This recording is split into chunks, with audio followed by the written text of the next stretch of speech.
un self-made man qui s'appelle Amy Niang.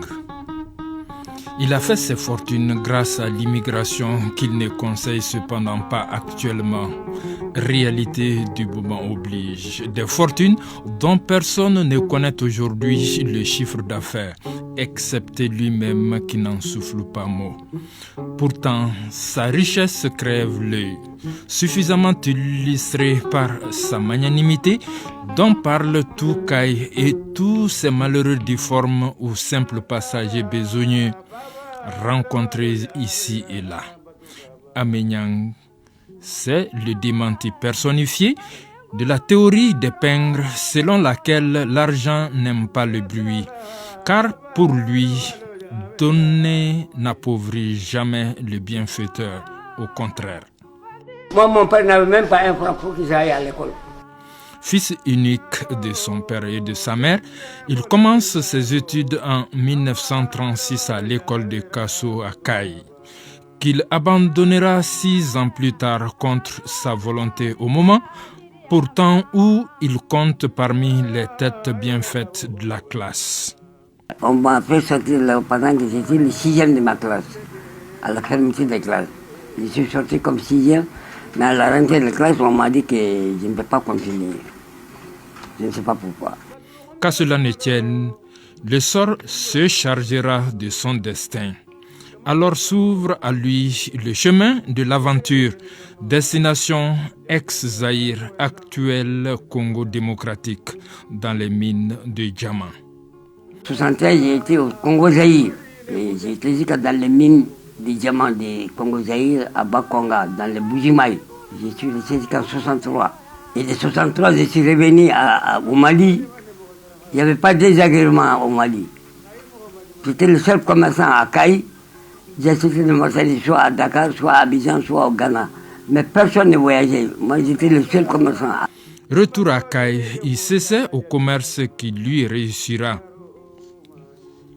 S'accommodant de tous les régimes politiques qui se sont succédés, il s'est multiplié ses activités économiques pour ne pas mettre tous ses œufs dans le même panier, participant activement, sans tambour ni trompette, aux actions de développement de sa ville bien-aimée, la cité des rails et la région entière.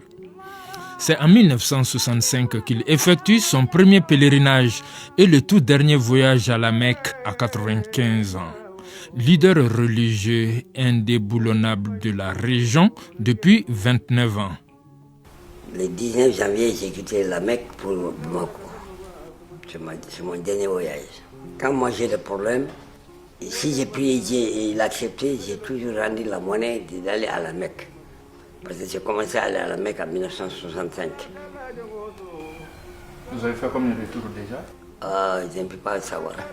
Des contrées du Caille, s'ils ont un problème d'eau, on crée des fourrages, on donne. Il n'y a aucune annotation dedans. Il n'y a pas de don arménien, il n'y a pas de fondation arménienne. Il le fait comme ça. C'est un partisan de paix et de stabilité. Il me rappelle le sage Mahatma Gandhi.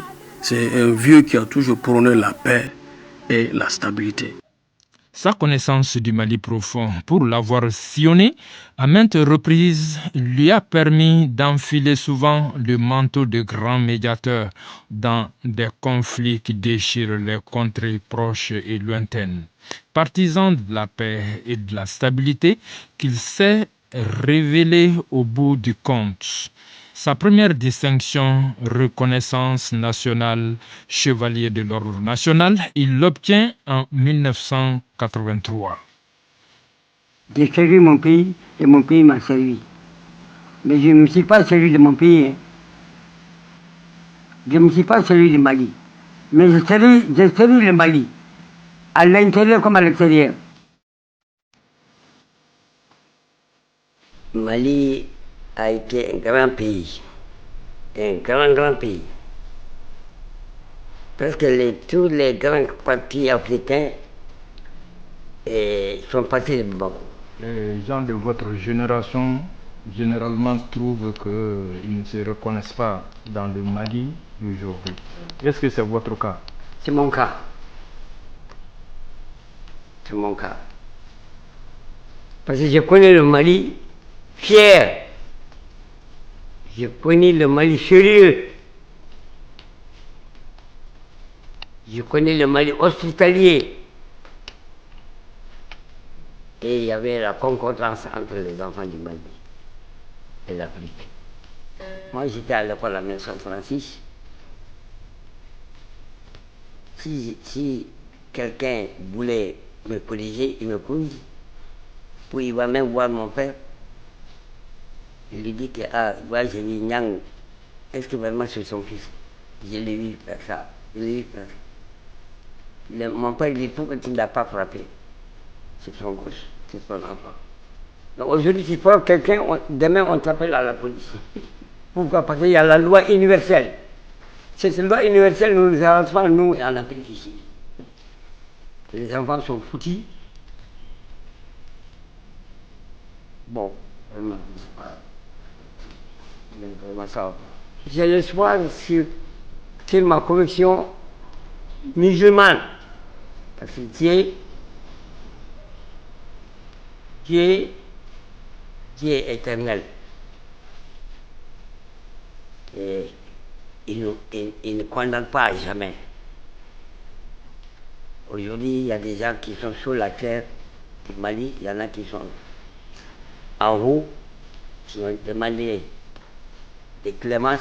Je crois que Dieu va me répondre.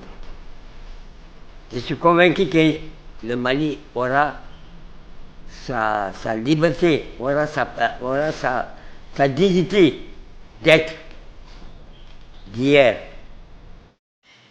Son autorité familiale n'a pris aucune ride malgré son âge, lui donnant l'allure d'un Kayamagan local incontesté, pourtant partisan d'une tolérance d'inspiration divine. Alaga hero malikono, alaga kambe nagi malikono, alaga hina nagi malikono. Et puis pourquoi na lamba hina nyoko namba nyoko negende? Aga juga bandu jukuna. Nere kila aminya, nyanya na dogoli banga bela minten fe bimbe nya kala beba. Minten fe nyaya kala beba.